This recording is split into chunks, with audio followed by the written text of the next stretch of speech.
Nous sommes maintenant prêts à vous présenter notre entrevue avec Thérèse Boucher. Alors, est-ce que Thérèse est là? Voilà, Oui, elle est là. Bonjour Thérèse. Bonjour, enfin, oui. Ça va bien? problème. Ah Oui. oui, Bon, alors, parce que oui, mes lèvres n'arrivent pas en même temps que je parle. ça fonctionne bien Thérèse. Ce qui est important, c'est que tu C'est sois comme là ça, pour nous on va parler avec de. ça, OK. Oui, on va oublier les problèmes techniques ce matin. Il semblerait qu'on ait des problèmes de son aussi. Un téléspectateur qui vient de me téléphoner, on aurait des problèmes de son. Alors, on va vérifier. On va vérifier auprès de notre diffuseur Cogeco. Il y a peut-être des petits problèmes techniques avec notre diffuseur. OK. Thérèse, ce qui est Alors, c'est important, c'est ça. Et que tu puis, sois là pour nous parler. Parce que je te dis tu parce qu'on se connaît depuis tellement longtemps, parce que dans une autre vie, on a travaillé ensemble. Alors, Thérèse, un nouveau livre. Écoute, tu me surprends à chaque fois.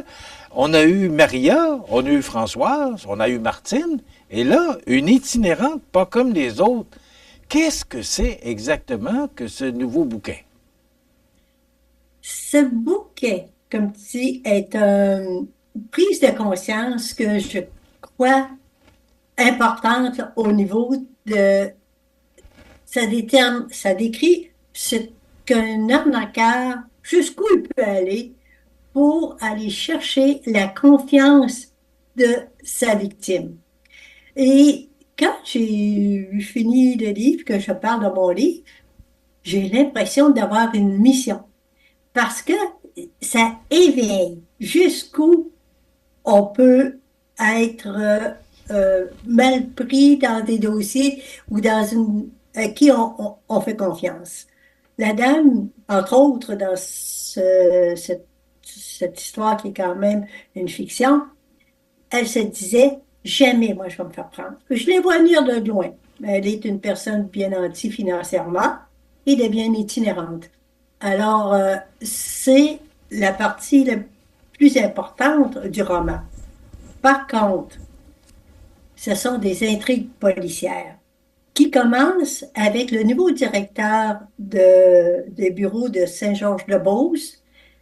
J'ai transféré un de mes petits policiers qui était dans mon livre de Martine, je ne sais pas si on le voit. Alors, je lui ai donné des grades et je l'ai envoyé comme directeur à Saint-Georges-de-Beauce. Ce, Cet enquêteur, quand même chevronné, réalise qu'il y a un dossier, entre autres, sur une agression sexuelle qui a eu lieu il y a presque 2 ans, mais qui a tombé en oubli. Alors, il a commencé avec cette recherche-là qui l'a choqué sans aller détruire le directeur qui était déjà là parce qu'il protège quand même sa nouvelle direction. Et puis voilà, c'est comme ça que commence le livre. Thérèse, je suis toujours un peu subjugué par le talent, un talent caché, devrais-je dire. Il était Euh, pas mal caché.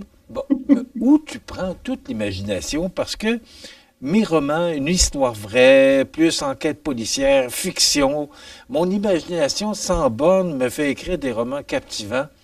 Effectivement, d'où Je vient suis cette vraiment imagination-là? ouais, Comment tu as découvert ce talent-là, Thérèse? par accident. Parce que je ne savais pas que j'avais une imagination aussi débordante. Il m'arrive de relire mon livre puis d'être surpris avec moi-même. C'est assez spécial. Quand c'est arrivé, c'est suite à mon premier roman, l'histoire de la petite Maria, qui m'a été racontée par sa sœur. Et suite à ça, j'ai écrit ce livre-là avec émotion, ce que je ne savais pas qu'un auteur pouvait vivre la vie aussi intensément de son sujet. J'étais tellement la petite fille que la journée que j'ai écrit que son père est décédé, j'ai été surprise d'avoir des émotions et de l'écrire avec des larmes aux yeux. Alors, ce livre qui est mon premier, les gens le lisent en disant, mais il y a plein d'émotions. C'est comme ça que je l'ai écrit. Tandis que les autres livres, Je vois mes personnages. Je sais ce qu'ils font. Je sais ce qu'ils pensent. Puis les conséquences de ce qu'ils viennent de faire. Tout ça, ça roule. Le syndrome de la page blanche, j'ai pas ça. Parce que je suis Bon, en train d'écrire mon cinquième. oui, mais c'est ça, c'était ma prochaine question. Avec quoi ou à quoi on peut s'attendre? Parce que là, il n'y a plus rien qui me surprend quand je vois tout ce que tu as écrit Ça, c'est depuis encore quelque temps. assez surprenant. Euh, Alors, il y a un cinquième qui s'en mon... vient? oh, excuse-moi. Oui, Oui, il y a un cinquième livre qui s'en vient. oui, oui, j'ai déjà 8000 mots d'écrit. OK. Et, Alors, le ce sera cinquième quoi, livre celui-là? qui va être mon dernier, Oh, ça s'appelle un drame au lac William. Alors, le prologue de ça, c'est que cette mystérieuse disparition va-t-elle avoir, c'est parce que il n'est pas encore écrit, hein? Bon, cette mystérieuse disparition va-t-elle avoir raison de sa raison? Alors, tout ce qui peut arriver comme malheur à une personne qui est comme moi, bon, alors, si ça se passe au lac William, c'est que c'est un endroit que j'adore. On y va tous les ans, ça fait 5 6 ans qu'on est là. Alors, ce sera vraiment le dernier dans le sens que, d'ailleurs, il faut vendre nos livres. On est obligé de faire des salons, et j'ai beaucoup de salons à date où on vend nos livres. Ce qui est important de savoir, c'est que quand le lecteur désire trouver de la lecture ou de goût d'en connaître, c'est de venir dans les salons, d'acheter le livre à, de l'auteur, directement de l'auteur. Il est dédicacé pour le lecteur et en même temps, c'est plus payant pour pour l'auteur. Parce que quand tu vas dans les livraisons ordinaires, que ce soit la librairie ou, bon, ça, c'est 40% que ça nous coûte, là. Ça, c'est payé une fois par année quand c'est vendu. Si c'est pas vendu, retournez chercher. Alors, quand il reste 2 3 dollars, quand t'es chanceux, d'un livre, après avoir travaillé beaucoup et que ça coûte énormément cher. Alors, pour ça que j'encourage les gens à venir dans les salons. Venez nous voir. Mon prochain salon est le 6 octobre à Saint-Apollinaire, dans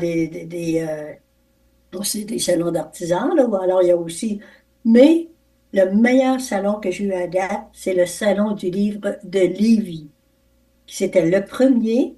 Le prochain est au mois d'avril, excusez-moi, la date, là, je vais vous le dire. Il est au mois d'avril, je n'ai pas marqué ma date. Bon, ben c'est ça. Il est au mois d'avril l'année prochaine pour le Salon du livre de Lévis. Parce que c'est le salon pour les auteurs. Alors que quand je fais le Salon du livre à Québec, je l'ai fait 2 fois, c'est le salon des éditeurs.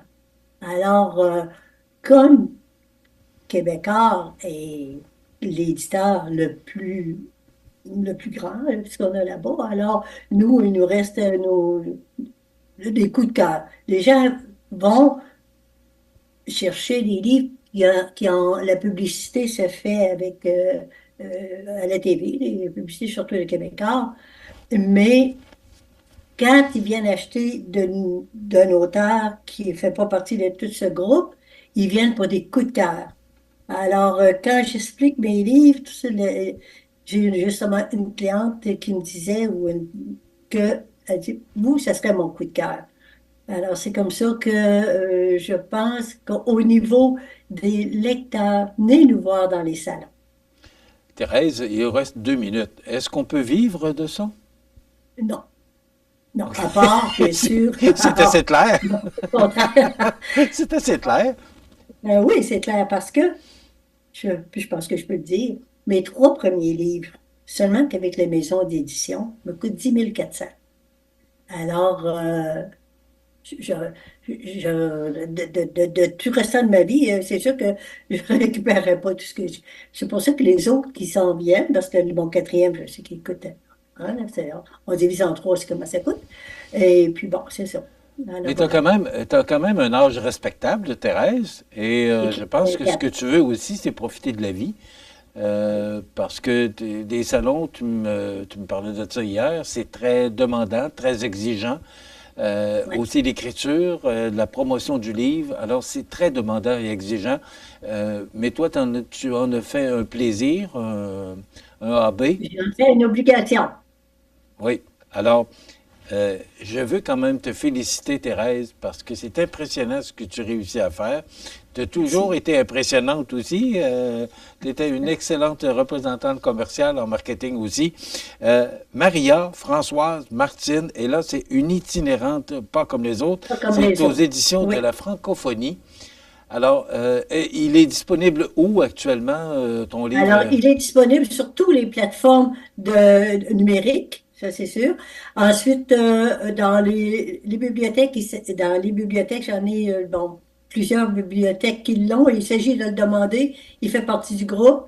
Et aussi dans les librairies, vous les demandez. Ils l'ont pas, ils l'ont rarement, sont dans le catalogue. Comme le Renaud-Bré, entre autres, là, c'est dans le catalogue de Renaud-Bré. Écoute, fais-moi Alors, signe quand ton cinquième livre sera prêt. On va en oui. parler avec un immense plaisir. Et écoute, je te souhaite bonne chance dans tout ça parce que c'est merveilleux ce que tu réussis à faire, Thérèse. Je te Mais moi, je te félicite. remercie beaucoup Oui. de me donner la chance de me présenter à CMA TV. J'ai toujours un plaisir de te recevoir. Bravo pour ce que tu fais, Thérèse. OK, Merci. alors au mois de juillet l'an prochain. Ça va me faire plaisir de Le prochain. t'inviter. Merci beaucoup, Thérèse. Thérèse OK, Boucher, qui est merci. auteure de 4 volumes. Le premier, Maria, Françoise, Martine et maintenant une itinérante pas comme les autres. C'est aux éditions de la francophonie, donc c'est Thérèse Boucher.